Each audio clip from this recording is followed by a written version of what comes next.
and welcome to Chapter 2 Club's Smart Woman's Guide to Breakups and Everything After. Today, I'm here with matrimonial attorney from New York, Gabrielle Hagege, and we're going to be talking about navigating the court system. Hello, Gabrielle. How are you? Hi, Malinee. How are you? I'm so excited to discuss this topic with you. I kind of wanted to go over with everyone here just the insights of what I know as a matrimonial attorney, how to prepare for these appearances. Ideally, a week or so before any appearance, you would have a conversation with your attorney to understand the purposes of the appearance. You know, what can or cannot be accomplished at said appearance, what are resolutions that you can expect from these appearances, and also to inform your attorney about the major issues you would like to be addressed. All court system across the US are backlogged. They have myriads of cases that they're dealing with. The judges have very limited time to deal with any individual cases. So in discussing these issues, you have to prioritize because you have to make sure that the judge gets to the issues that are important to you. Okay. Also, anytime that new issues come up, really, you should inform your attorneys because we're not mind readers. We won't be able to effectively and zealously argue for you if we don't know the issues in and out. So that's the onus on you as a litigant to inform your attorneys of these issues. Okay. Being transparent.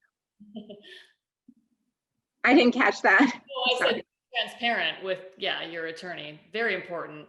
Absolutely, and be transparent about your goals too. If your attorney wants to focus on issues, but you don't want those issues focused on, then be transparent about that. We know from experience what may or may not be important, and we can guide you in the realm of those in terms of focusing or narrowing down on issues. But something is critically important to you, then it's critically important to you, and we should know. Also, the basic logistics of getting to a courthouse, you should really familiarize yourself with how long it's going to take to get there, know where you're going to park, things of that nature, because you don't want to be coming in there in a huff and a puff, rushing in. Make sure you're early, make sure you're dressed appropriately. Business casual is always what I provide to my clients. No jeans, no shorts, no t-shirts, really go in there with your best foot forward. And also, you hired an attorney to do the talking for you. Let them speak. Right. Because you may or may not be, it's tempting to interject when somebody is saying something that's inaccurate about you, the situation, your children. It's really tempting. Yeah. But there's nothing worse than interrupting another attorney or the judge when something is being said on the record. So really let your attorney do the talking for you. I would also advise on bringing a notepad where you can write notes to your attorney. And the digital analog of that would be, since so many of our court cases have gone virtual because of the pandemic, is having some forum, either a chat or email or text, to be able to notify your attorney, hey, no, that didn't happen. That's wrong. That's a misrepresentation. Okay. Those things are really important to be able to communicate, but to also let your attorney do the filtering of a lot of the emotional elements that are going to present themselves in any court appearance. Okay. Great. What else?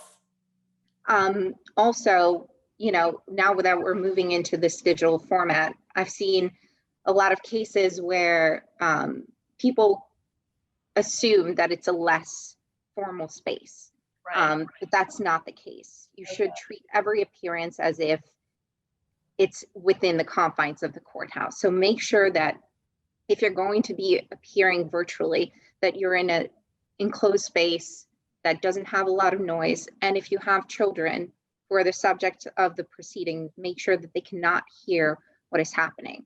Good point. Yeah. The judges would not look kindly upon the the matters being overheard by children. So I would advise either being in a space in your house that you know your children won't come into, or if that's not possible, being able to put in headphones so that the children can't overhear what is transpiring, and especially make sure that you're in a background where the children can't be seen by the court if you're appearing. But all the same rules should apply in a virtual appearance as they do in an in-person appearance. Yeah, I So- would almost more important in the virtual appearance because, you're much more focused and they're, looking right at you instead of being in a room with a bunch of other people around. Yeah. And also, it's natural in a virtual appearance to not feel as though it's as formal, right? Because you're in your own home, Yeah. you're probably more relaxed, Yeah. but you should operate as if you're inside the courthouse. So, this is the first, or a lot of time, the only interaction the court will have with you is through these appearances. So you want to make sure that you're memorable in a positive way and not memorable in a negative way. Yes. That can only help the case. Okay, great. Yeah. So these are great tips. Thank you so much. Oh, you're so welcome. Yeah, well, I hope our viewers there have picked up some good pointers on navigating the court system, and they can find out more information and get some resources and help at chapter2club.com. Thank you. Thank you, Melanie.